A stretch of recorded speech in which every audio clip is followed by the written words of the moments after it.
Ma mère m'a donné 48 heures pour vider la maison dont j'ai hérité. J'ai passé le week-end à préparer un piège juridique.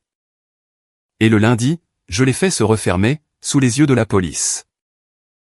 L'histoire d'aujourd'hui parle d'un homme dont la carrière, en tant qu'avocat spécialisé dans le droit au logement, s'est construite sur la défense des personnes expulsées de foyers qu'elles avaient parfaitement le droit d'occuper. Puis, un vendredi soir, sa propre mère l'a appelé pour lui donner 48 heures pour libérer une maison qu'il avait héritée de sa grand-mère. Pas de demande, pas de négociation, juste une annonce. L'erreur de calcul de sa famille, c'est que l'homme qu'ils appelaient avait passé des années à gagner exactement ce genre de litige devant les tribunaux. Dès le lundi, il y avait un serrurier, un système de sécurité, 2 policiers, une ordonnance d'éloignement, et un enregistrement de leur propre avocat, qui réduisait à néant chaque coup de bluff monté par son père. Entrons dans le vif du sujet.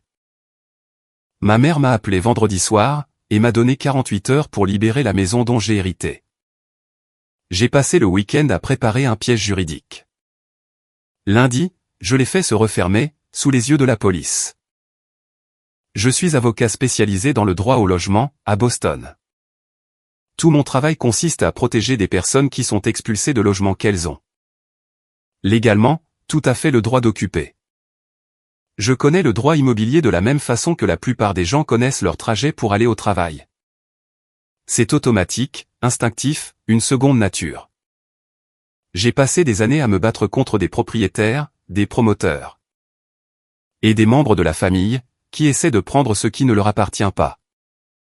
Alors, quand ma propre mère m'a appelé un vendredi soir pour me dire que j'avais 48 heures pour vider une maison dont j'étais légalement propriétaire, je n'ai pas paniqué. Je n'ai pas discuté. Je suis simplement devenu silencieux. Et le silence, d'après mon expérience, c'est le moment où les choses commencent à devenir dangereuses pour la partie adverse. Pour comprendre pourquoi cela m'a touché à ce point, vous devez en savoir plus sur la maison. Et sur ma grand-mère. Helen Warren a acheté l'endroit au début des années 60, une maison à 2 étages. Dans une rue calme de la banlieue de Boston. Un porche qui fait le tour de la maison, des parquets d'origine datant de 1920. Et des volets bleus aux fenêtres de façade, qu'elle repeignait fidèlement toutes les quelques années. À l'arrière, elle entretenait un jardin, qu'elle traitait comme un second emploi. Des pivoines chaque printemps, des légumes tout l'été, et un vieux banc en bois, sur lequel elle s'asseyait chaque soir, de juin à octobre. Elle connaissait la variété de chaque plante, et avait un avis sur chacune d'entre elles. Mes parents, Nancy et Harold, étaient du genre à grimper les échelons en entreprise. Des promotions, des abonnements au country club, et des évaluations de performance abordées à l'heure du dîner. Être parent était, pour l'essentiel, une tâche qu'ils déléguaient. C'est donc ma grand-mère qui m'a élevé, pour tout ce qui compte vraiment.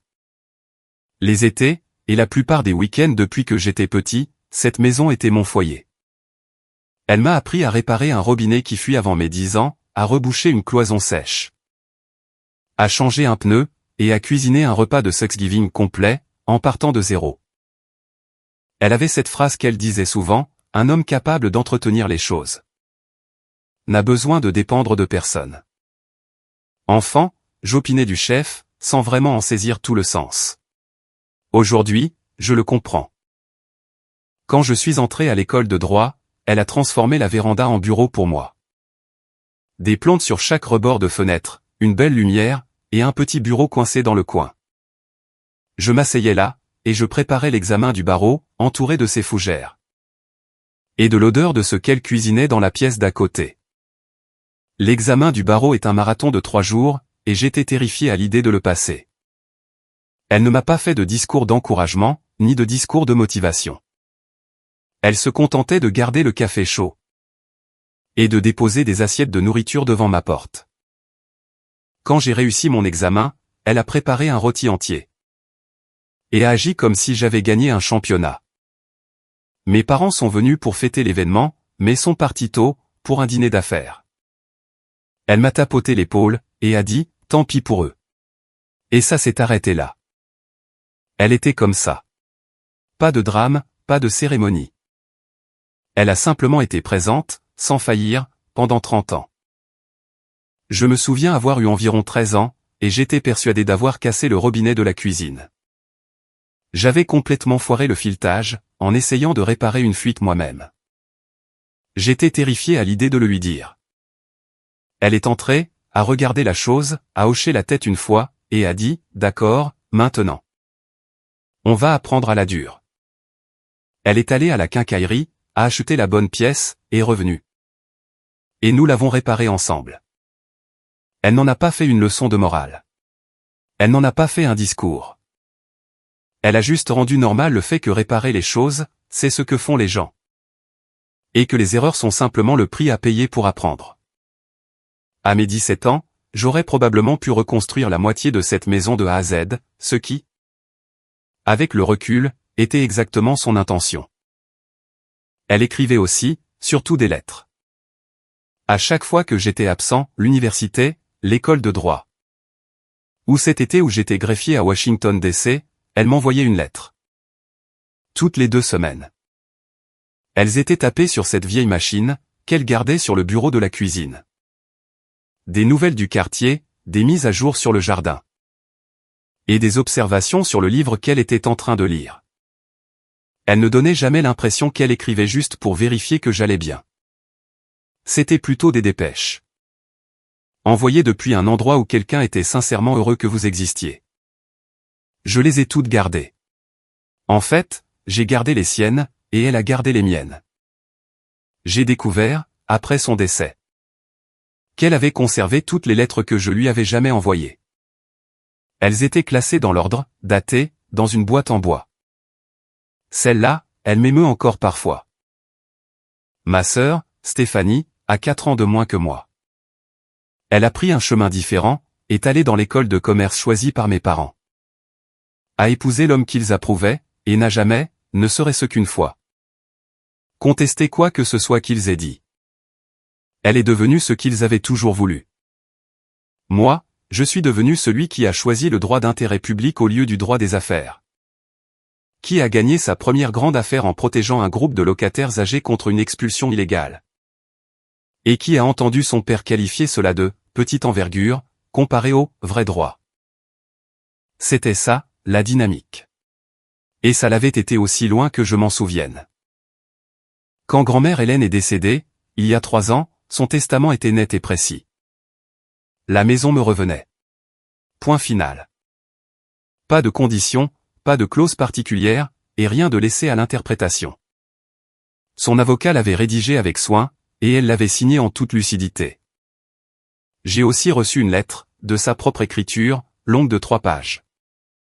Glissée avec les documents du testament. Je la garde dans mon bureau depuis ce jour. Elle y écrivait qu'elle savait exactement ce qu'elle faisait, et pourquoi.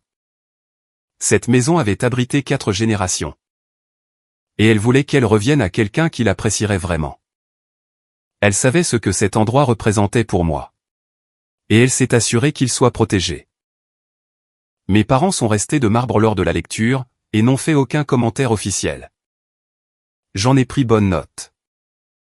J'ai gardé mon appartement en centre-ville, parce que les allers-retours en banlieue, avec des semaines de 60 heures, c'est une corvée que je n'étais pas prêt à assumer. Mais je visitais la maison régulièrement, et je payais chaque facture, taxe foncière, assurance, entretien. Je m'occupais du jardin quand j'avais le temps. J'ai refusé plusieurs offres de promoteurs sur 2 ans, sans trop d'hésitation. Certaines choses n'ont pas de prix. J'avais l'intention d'y emménager, un jour ou l'autre. Peut-être quand ma charge de dossier se calmerait.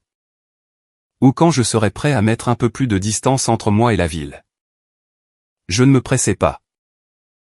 Puis, un vendredi soir, au début du printemps, après une semaine brutale au tribunal, j'ai répondu à l'appel de ma mère. Il faut qu'on parle de la maison, m'a-t-elle dit. Pas de salutation.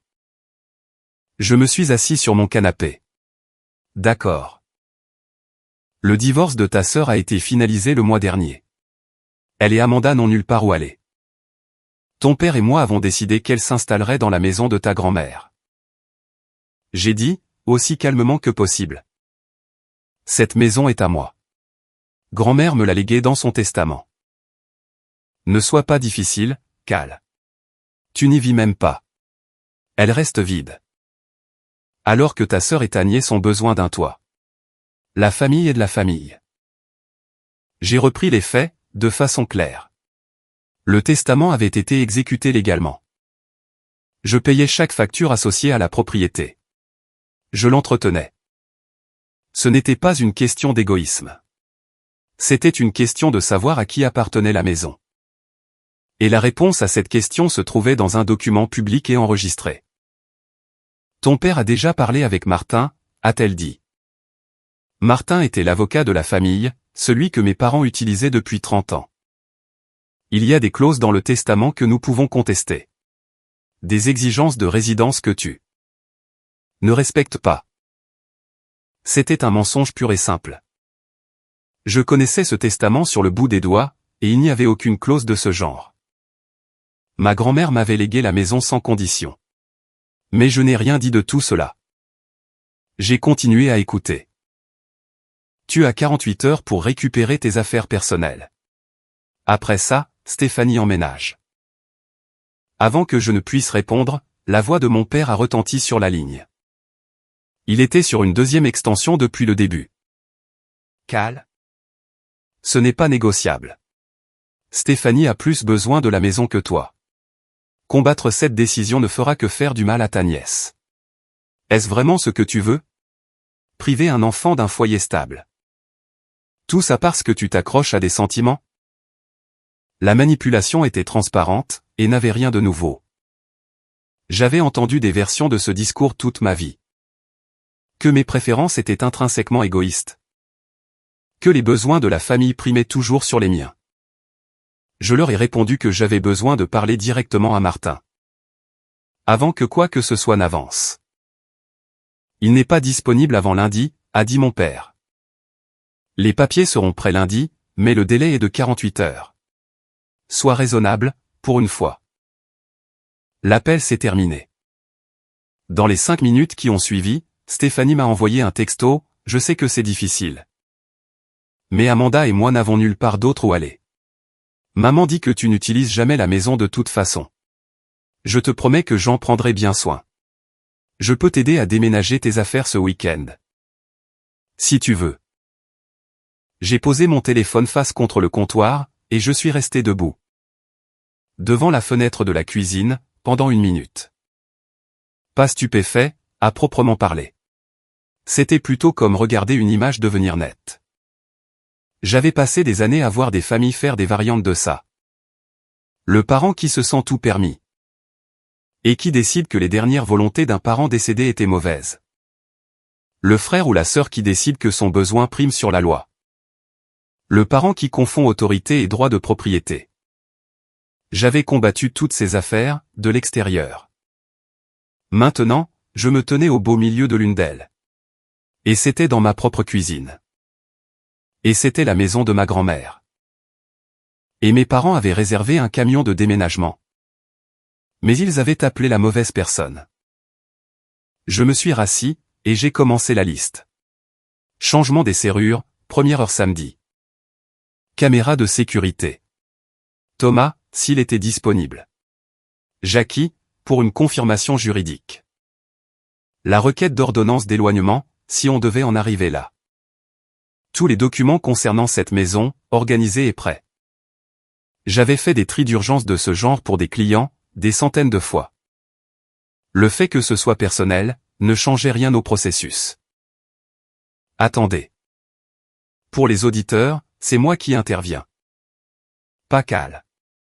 Sa mère a appelé pour annoncer une décision qui avait déjà été prise. Comme si elle envoyait une notification d'agenda. Son père était en secret sur une 2e ligne, pendant tout ce temps, à attendre son signal. Et Stéphanie a envoyé un SMS dans les 5 minutes. Ils ont sauté la phase de négociation, pour passer directement au plan d'emménagement. Ce n'était pas une conversation de famille. C'était une campagne coordonnée. Et ils l'ont menée contre un avocat spécialisé dans le droit au logement. C'est comme se pointer pour commettre une fraude immobilière. Alors que le gars au bureau a construit toute sa carrière en luttant contre des affaires de fraude immobilière. Je ne m'inquiète pas pour Cal. Je suis sincèrement inquiet pour eux. J'ai passé mon vendredi soir, à la table de ma cuisine, à rassembler tous les documents que j'avais sur cette maison, l'acte de propriété, le testament, les avis de taxes foncières remontant à 3 ans, la police d'assurance, et la lettre de l'avocat de ma grand-mère confirmant la propriété inconditionnelle. J'ai tout organisé dans un dossier numérique, avec une chronologie précise. J'ai monté des dossiers pour des inconnus dans des situations bien pires. Autant le faire pour moi-même. Vers 23 heures, j'ai envoyé un email à Jackie, une collègue spécialisée en droit des successions. Et je lui ai expliqué la situation. À minuit, elle avait confirmé ce que je savais déjà. Mes parents n'avaient absolument aucun fondement juridique. Elle m'a aussi donné le conseil qui s'est avéré être la partie la plus critique de toute cette affaire. Ne les laisse pas mettre un pied dans la porte. Littéralement. Si Stéphanie emménage avant que tu n'entreprennes une action en justice, tu devras faire face à une procédure officielle d'expulsion pour la faire sortir. C'est lent, cher. Et compliqué. Enferme-les dehors avant même qu'ils ne puissent entrer. J'ai donc commencé à passer des coups de fil. À la première heure le samedi matin, un serrurier était à la maison. J'ai fait changer toutes les serrures extérieures, une entrée par digicode pour la porte d'entrée, avec un accès à distance, et un journal d'activité. De nouveaux pens dormant sur le côté et à l'arrière, avec des clés que j'étais le seul à posséder. Tout était terminé à 10 heures. Ensuite, une société de sécurité, recommandée par un ancien client, a installé des caméras à chaque point d'entrée. Des alertes de mouvement envoyées directement sur mon téléphone. Et des flux en direct que je pouvais consulter de n'importe où. L'installation complète, faite le jour même. Puis j'ai appelé Thomas. Nous nous connaissions depuis quelques années. C'était un officier de police dans la banlieue où se trouve la maison. Et nous nous étions croisés sur quelques affaires au fil des ans. Je lui ai exposé la situation. Il n'a pas hésité. Il a dit qu'il amènerait son partenaire, et qu'il serait disponible dimanche soir. Moment où je supposais qu'il passerait à l'action. J'ai également rédigé une lettre de mise en demeure cet après-midi-là. Et préparé une requête d'urgence pour une ordonnance d'éloignement temporaire. Prête à être déposée à la première heure, le lundi. J'étais presque sûr d'en avoir besoin. À midi, j'étais à la maison. J'aimerais dire que je me suis tout de suite mis au travail, mais honnêtement, je suis d'abord resté debout dans la cuisine, pendant quelques minutes. Son écriture était toujours sur l'étiquette d'une boîte en métal, sur le comptoir. Gâteau aux pommes. Elle avait dû faire ce gâteau une centaine de fois. Je ne connais toujours pas la recette complète. J'ai laissé la boîte où elle était, et je me suis activé. J'ai emballé ce que je ne pouvais pas risquer de laisser derrière moi, son alliance, et le collier de perles qu'elle portait pour tous les événements importants. Les albums photos, 4 générations là-dedans, certaines photos remontant aux années 40. Et une courte pointe cousue main, qu'elle avait terminé l'année de ma naissance. J'ai laissé la boîte en bois contenant les lettres là où elle était, pour l'instant. Elle n'irait nulle part, avec les nouvelles serrures sur les portes. Le système de sécurité était pleinement opérationnel au milieu de l'après-midi. J'ai tout testé 2 fois. Quand le technicien est parti, j'ai fermé à clé avec les nouvelles serrures. Et je suis rentré à mon appartement. Vers 16 heures, Stéphanie a appelé. Et, je pense passer demain matin. Pour commencer à prendre les mesures pour les rideaux. Est-ce que 9 heures, ça irait? Juste comme ça. Des rideaux. Pour une maison qu'elle ne possédait pas. Je lui ai dit que je ne serais pas là, et que nous devions avoir une vraie conversation. Avant que le moindre plan ne soit fait. Qui a-t-il à discuter? Papa et maman t'ont déjà dit ce qui allait se passer. La maison est légalement à moi, Stéphanie. Grand-mère me l'a léguée dans son testament. Il y a eu un silence. Puis, seulement parce que tu as toujours été son préféré. Des années de ressentiment qui débordaient d'un coup. Tu vas refuser un foyer à ma fille, par pure méchanceté. Je lui ai dit que cela n'avait rien à voir avec du favoritisme. Le droit immobilier ne se soucie pas du favoritisme. La maison était à moi, et le testament était clair. C'est ce qu'on va voir, a-t-elle dit, avant de raccrocher. Ce soir-là, les textos sont arrivés. Les couleurs de peinture qu'elle envisageait pour le salon. Si la table à manger de grand-mère pouvait aller dans un garde-meuble. Puisqu'elle n'avait pas besoin de quelque chose d'aussi grand. Un message disant que maman pensait que je voudrais peut-être le vaisselier. Et que je devais donc la prévenir, sinon il le vendrait. Le vaisselier. Avec la collection d'objets en verre de l'époque de la dépression de ma grand-mère. Qu'elle m'avait expliqué, pièce par pièce, quand j'avais 9 ans. Il discutait, le plus tranquillement du monde, de vendre ses affaires. Je n'ai répondu à rien de tout ça. Ma mère a appelé 3 fois. À la 3e, j'ai décroché. Elle a sorti tout son répertoire, j'étais égoïste. Je n'avais pas d'enfant donc mes priorités avaient intrinsèquement moins de valeur. La famille s'adapte aux circonstances. Puis mon père a repris la ligne. Et m'a dit qu'ils avaient trouvé une jurisprudence pour contester le testament. En se basant sur l'état mental de ma grand-mère au cours de ces derniers mois. Ça m'a rendu sincèrement furieux. Ma grand-mère avait toute sa tête, jusqu'à la toute fin. N'importe quel médecin l'ayant vu, pourrait le confirmer. Son groupe de bridge pourrait le confirmer. Les bénévoles de la bibliothèque, avec qui elle travaillait tous les jeudis, pourraient le confirmer. Et mes parents le savaient tous les deux. J'ai dit à mon père que ce qu'il suggérait était faux, et qu'il le savait. Et que tout avocat qui l'aiderait à monter un dossier sur une fausse allégation de compétence mentale devrait comprendre ce que cela impliquait sur le plan professionnel. Il a répondu que ce n'était pas fini, et a mis fin à l'appel. Pause. Pour les auditeurs, c'est encore moi. Réalisez bien à quoi a ressemblé le samedi de cet homme. Il a changé les serrures, installé un système de sécurité complet. Préparé une ordonnance d'éloignement, rédigé une mise en demeure. Emballé des objets de famille irremplaçables, et coordonné un serrurier et une équipe de sécurité. Tout en étant un avocat à plein temps, qui sortait tout juste d'une semaine au tribunal. Pendant ce temps, ses parents envoyaient des textos avec des idées d'aménagement pour une maison qu'ils ne possédaient pas.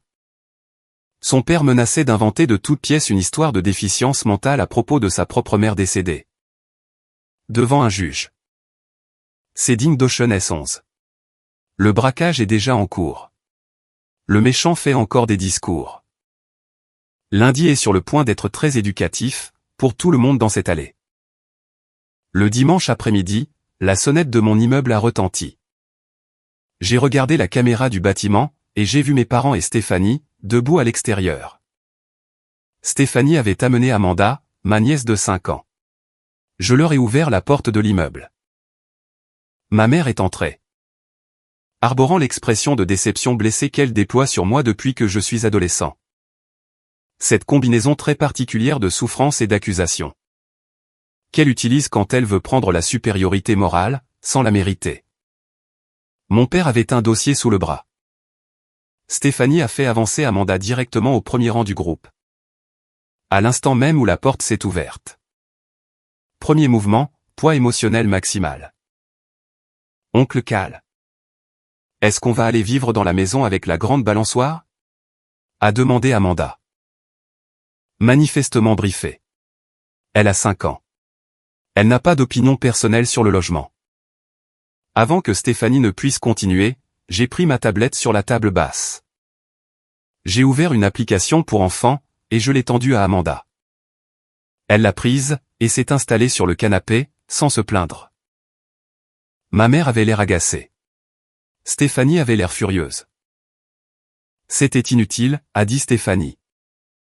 Se servir d'une enfant de 5 ans comme tactique de négociation, ça, c'est inutile, ai-je répondu. La réponse à cette conversation ne change pas, en fonction de qui se trouve dans la pièce. Ma mère s'est lancée, tout ce que la famille avait fait pour moi au fil des ans. Comment je détruisais tout, pour une simple maison. À quel point j'étais froid et égoïste. Les yeux de Stéphanie commençaient à rougir. Mon père les a laissés parler en premier, puis il a ouvert son dossier. Et a fait glisser un document sur mon comptoir. Il a appelé ça un avis officiel d'intention de contester le testament. Je l'ai pris, et j'ai passé environ 20 secondes dessus. Pas d'entête officielle, pas de numéro de dossier juridique. Pas de signature d'avocat ayant un véritable poids. C'était un document que quelqu'un avait tapé. Pour avoir l'air officiel aux yeux de quelqu'un qui n'était pas avocat. Ça n'a aucune valeur juridique, ai-je dit, en le repoussant vers lui. Pas d'entête, pas de numéro de dépôt, rien. Et si Martin est réellement impliqué là-dedans? Il devrait savoir qu'aider à exécuter un transfert de propriété frauduleux entraîne des conséquences professionnelles. De graves conséquences. Tu menaces l'avocat de notre famille, a dit ma mère. J'énonce des faits. Les mêmes faits que j'énonce depuis vendredi. La maison est à moi. Elle restera à moi, et elle n'est pas disponible pour Stéphanie. Pas demain. Ni à aucun moment. Stéphanie m'a coupé la parole. Tu sais quel est ton problème? Tu ramènes toujours tout à toi. Grand-mère t'aimait le plus. Et maintenant, tu utilises ça pour punir ma fille. Pour quelque chose qui n'a rien à voir avec elle. Il ne s'agit pas de savoir qui grand-mère aimait le plus, ai-je dit. Il s'agit d'un testament exécuté en toute légalité. Et de savoir à qui appartient la propriété. C'est tout. Tout le reste. Tout ce que vous ajoutez par-dessus, c'est votre histoire, pas la mienne. Mon père est devenu rouge. Il a repris son dossier de l'autre côté du comptoir. Ce n'est pas fini. Prépare-toi pour ce qui va suivre. Je suis toujours préparé, ai-je dit. Et vous, l'êtes-vous? Ils sont partis. Amanda m'a fait signe par-dessus l'épaule de Stéphanie, alors que la porte se refermait. Je me suis adossé au mur, pendant une trentaine de secondes. Je n'étais pas perturbé. J'étais concentré. C'était le lundi qui allait compter. Attendez, attendez, attendez. Je dois nommer officiellement l'homme qui est entré dans l'appartement d'un avocat spécialisé dans le droit au logement. Avec un faux document dans un dossier. Qui a essayé d'utiliser sa petite fille de 5 ans comme levier émotionnel. Et qui est reparti en disant, prépare-toi pour ce qui va suivre. Mesdames et messieurs, capitaine mis en demeure. Un homme tellement habitué à une autorité incontestée, qu'il a imprimé un document Word. L'a mis dans un dossier, et a appelé ça une notification légale. À un avocat. Et vous, l'êtes-vous? Ce n'est pas la question d'un homme effrayé. C'est la question de quelqu'un qui sait déjà quelles balles sont chargées dans le barillet. Son père a apporté un coup de bluff. Qu'a apporté tout le système judiciaire. Ce n'est pas exactement le même niveau de préparation. Lundi matin, j'ai pris ma journée. Mon superviseur n'a fait aucune difficulté. Je n'avais pas manqué un seul jour pour des raisons personnelles en 6 ans. Alors j'avais du crédit à revendre. J'ai déposé la requête d'ordonnance d'éloignement d'urgence à 8 heures du matin. Et elle m'a été accordée à 8h40. Je m'en souviens, parce que j'étais déjà dans la voiture quand la confirmation est arrivée. Les requêtes d'urgence, pour des menaces imminentes et documentées sur une propriété, vont vite. Quand la paperasse est solide. J'étais garé dans la rue, un peu plus bas que la maison, avant 9 heures. Avec une vue dégagée sur l'allée. Sur le siège passager, l'acte de propriété, le testament. La lettre de l'avocat confirmant ma propriété inconditionnelle, et l'ordonnance d'éloignement. Thomas m'a envoyé un texto à 10 heures, pour me dire que lui et son partenaire, Rivera, étaient à 5 minutes de là. À 9h30, mon téléphone a vibré. Du mouvement à l'avant de la maison. J'ai affiché le flux de la caméra, et j'ai regardé mon père faire un tour complet du périmètre. Il essayait les poignées de porte, vérifiait les fenêtres, puis s'est retrouvé debout. Devant la nouvelle serrure à digicode de la porte d'entrée. Avec l'expression d'un homme dont le plan ne se déroulait pas comme prévu. Il a passé un appel téléphonique, en faisant de grands gestes vers la maison pendant qu'il parlait. 20 minutes plus tard, un camion de déménagement est arrivé. Puis le SUV de ma mère s'est garé derrière. Papa est allé à leur rencontre, dans l'allée. Plus de discussion. Ensuite, Stéphanie s'est approchée de la porte d'entrée, et a essayé sa clé. L'ancienne clé, qui ne rentrait plus. Elle a essayé de nouveau, l'a regardé, et a essayé une troisième fois. J'ai démarré ma voiture. J'ai avancé, et je me suis garé directement derrière le camion de déménagement, le bloquant complètement. 3 visages se sont tournés vers moi. Ma mère a repris ses esprits la première. Tu as enfin décidé de te pointer, et de faire ce qu'il faut.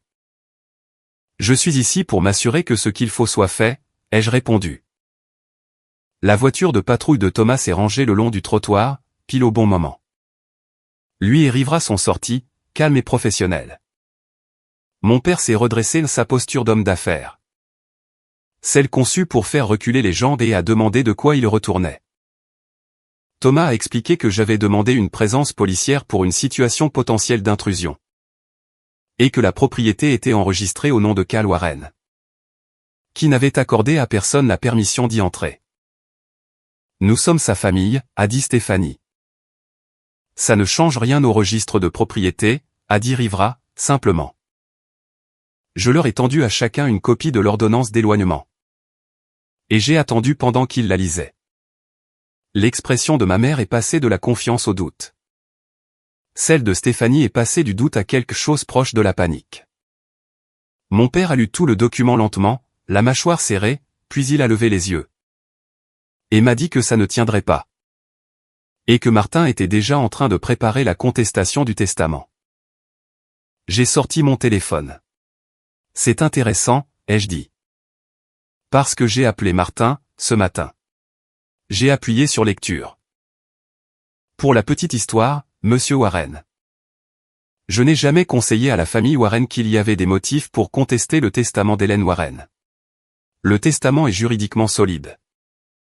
Et Cal Warren est l'unique propriétaire légitime de la maison située au 42 Maple Street. Je n'ai pas préparé. Et je ne préparais aucun document contestant ce fait. Si Harold ou Nancy Warren ont affirmé le contraire. Ils ont déformé mon opinion professionnelle et mes services. Le visage de mon père a perdu ses couleurs.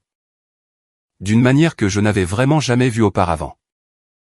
Ma mère l'a regardé, m'a regardé, puis l'a regardé de nouveau. Sa voix est sortie, toute basse. Tu m'as menti? Il a bredouillé.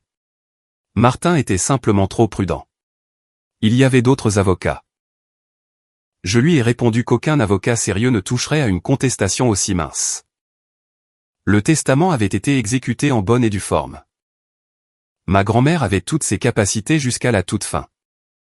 Chaque médecin, et chaque personne qui la connaissait, le confirmerait. Et il n'y avait tout simplement aucun motif valable. Chaque avocat qu'ils avaient pu consulter leur avait apparemment dit la même chose. Mais je n'avais pas encore une vue d'ensemble là-dessus. Ça, c'est venu plus tard. Ma mère fixait toujours mon père, et non moi. Quelque chose était en train de basculer entre eux, en temps réel. Une certaine version de l'histoire, qu'elle s'était racontée à propos de toute cette situation, était en train de s'effondrer, et elle commençait à en voir les failles. Elle lui a demandé à nouveau, plus doucement, s'il avait réellement parlé à Martin. Est-ce que Martin avait vraiment dit qu'ils avaient un dossier solide? Mon père a répondu qu'il était seulement prudent, une fois de plus, puis s'est tu. Stéphanie a fini par demander ce qui allait se passer maintenant. Que leurs affaires étaient dans le camion. Qu'elles avaient déjà rendu leur appartement. Il y avait une véritable détresse là-dessous, et je l'ai remarqué. Mais la détresse ne supplante pas le droit de propriété. Et cela ne rendait pas acceptable ce que ma famille avait tenté de faire. Je lui ai dit que je lui enverrais une liste de locations à court terme dans la région. Que j'étais désolé qu'elle se retrouve dans une situation difficile. Mais que la maison n'était pas une option. Mon père a dit, on y va. Sur ce ton qui signifie que la conversation est terminée parce qu'il a perdu. Il a guidé ma mère vers la voiture. Stéphanie a protesté à propos du camion. Il lui a dit de se débrouiller. Ils sont partis. Rivera a confirmé aux voitures qui s'éloignaient, que l'ordonnance d'éloignement était active. Et que toute tentative d'entrée aurait des conséquences judiciaires immédiates. Thomas s'est approché, une fois qu'ils eurent quitté l'allée. Ça va? J'ai regardé la maison, la balançoire sur le porche. Le jardin qui poussait le long de la clôture arrière. Les volets bleus qu'elle avait repeints pour la dernière fois, le printemps précédant sa mort. Mieux que ça, ai-je répondu. Je crois que je suis exactement là où je dois être. Mise à jour finale. Les jours qui ont suivi ont été prévisibles. La famille éloignée, dont je n'avais pas entendu parler depuis des années, a soudainement eu des opinions. La sœur de ma mère, Dorothy, a laissé un message vocal, disant que ma grand-mère aurait honte de moi. Le fait qu'ils invoquaient son nom.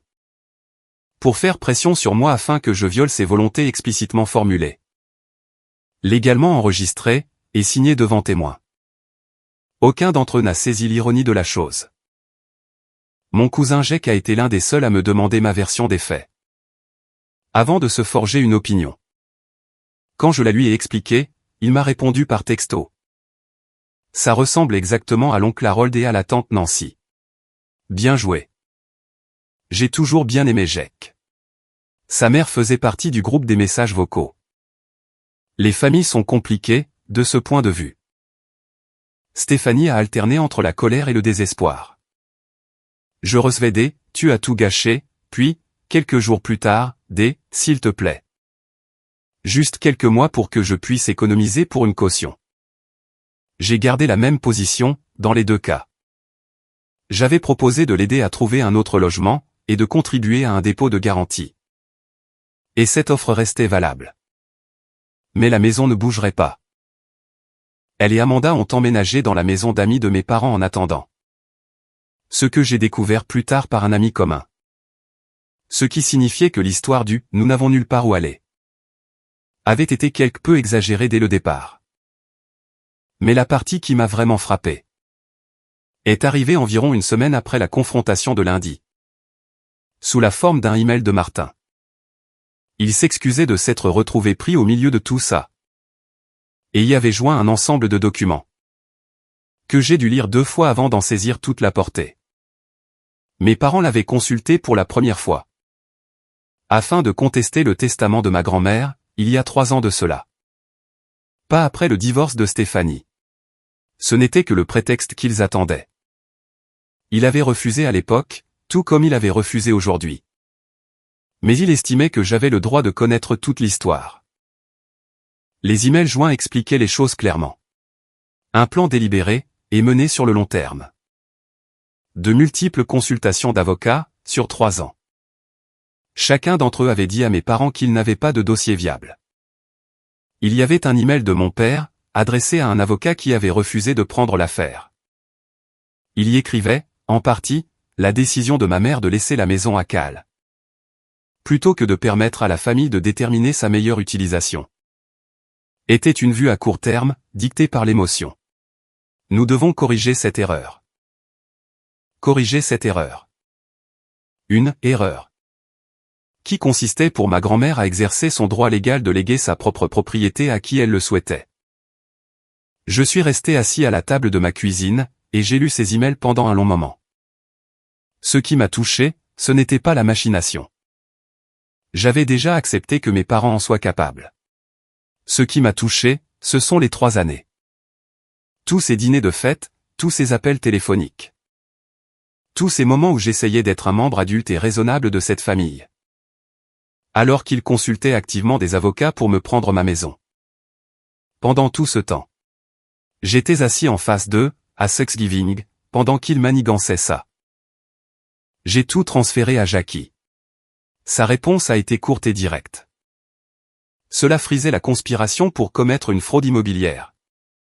Et ces documents mettraient définitivement fin à toute tentative de contestation future. Elle n'avait pas tort. Environ un mois plus tard, mon père m'a envoyé une lettre recommandée. Menaçant de relancer une action en justice. Ma réponse, rédigée avec l'aide de Jackie, incluait chacune des pièces jointes de Martin. Je n'ai plus jamais entendu parler de lui au sujet de la maison. Ma mère m'envoie des cartes pour les fêtes, désormais. Aucune reconnaissance de ce qui s'est passé. Juste une normalité enjouée. Comme si nous étions deux personnes qui s'étaient éloignées l'une de l'autre. Et qui échangeaient des banalités par hasard. Je renvoie les cadeaux qu'elle inclut parfois, mais je garde les cartes dans une boîte. Dans mon placard. Je ne sais sincèrement pas pourquoi. Certains fils ne se nouent pas proprement. Celui-là est toujours lâche, et j'ai arrêté d'essayer de forcer les choses. Environ 3 mois après toute cette affaire, j'ai reçu une lettre de Stéphanie. Une vraie lettre manuscrite, ce à quoi je ne m'attendais vraiment pas. Elle disait qu'elle me devait des excuses. Qu'elle était tellement obnubilée par sa propre situation. Qu'elle ne s'était jamais arrêtée pour se demander si ce à quoi elle participait était réellement juste. Elle a dit que de me voir tenir bon l'avait poussée à regarder différemment certaines choses concernant la famille. Et son mode de fonctionnement depuis toujours. Elle avait trouvé un appartement. Elle et Amanda étaient installées. Elle travaillait sur certains points. Je lui ai répondu pour la remercier, et lui souhaiter bonne chance. Je ne sais pas si ça deviendra quelque chose de plus, un jour. Peut-être. Peut-être pas. Je ne me précipite certainement pas vers ça, mais je ne ferme pas la porte non plus. Ce que j'en suis venu à comprendre, c'est que ma grand-mère savait exactement ce qu'elle faisait. En me léguant cette maison. Pas seulement d'un point de vue légal. Elle avait vu la dynamique de notre famille, bien avant que je ne sois capable de la formuler. Elle avait observé mes parents opérer, pendant 30 ans. Elle savait comment ils géraient les choses qu'ils voulaient. Alors, elle s'est assurée que cette maison soit à moi. D'une manière qu'ils ne pourraient jamais défaire. Elle l'a mis par écrit, l'a fait enregistrer correctement, et a rendu la chose inattaquable. C'était sa façon de me protéger, même après son départ. Et me battre pour ça, c'était la moindre des choses que je pouvais faire en retour. 6 mois après la confrontation, j'ai vendu mon appartement du centre-ville. Et j'ai emménagé dans la maison à plein temps. Le trajet pour aller au travail est plus long, et je m'en fiche complètement. Je me réveille chaque matin dans la pièce où je m'asseyais pour préparer le barreau. Et je regarde le jardin qu'elle a planté, 50 ans avant ma naissance. Je l'entretiens comme elle me l'a montré. Les mêmes variétés qu'elle a toujours gardées, les notes du journal qu'elle a laissées derrière elle. Et quelques ajouts que j'ai fait moi-même. Les pivoines reviennent chaque printemps, sans qu'on leur demande. Elle disait souvent que c'est ce qui arrive, quand on donne à quelque chose les bonnes conditions. Elle disait ça à propos du jardin. Mais je ne pense pas que ce soit la seule chose qu'elle voulait dire. Écoutez, Cal n'a rien fait d'explosif ici. Pas de discours enflammés, pas de cris dans l'allée. Il a tout documenté, changé les serrures, préparé l'aspect juridique, et s'est pointé en étant prêt. Quand son père a bluffé à propos de l'avocat de la famille, Cal avait la voix de cet avocat. Prête à être diffusée sur le champ. Ce n'est pas de la vengeance. C'est de la préparation. C'est ça la vraie différence. La maison a toujours été la sienne. Sa grand-mère s'en était assurée. Il s'est juste assuré que tout le monde d'autre le comprenne aussi. Laissez un commentaire. Qu'auriez-vous fait si votre propre famille avait tenté un coup pareil? Et si vous n'êtes pas encore abonné, cliquez sur le bouton. Nous publions des histoires tous les jours, et vous ne voulez pas manquer ce qui arrive.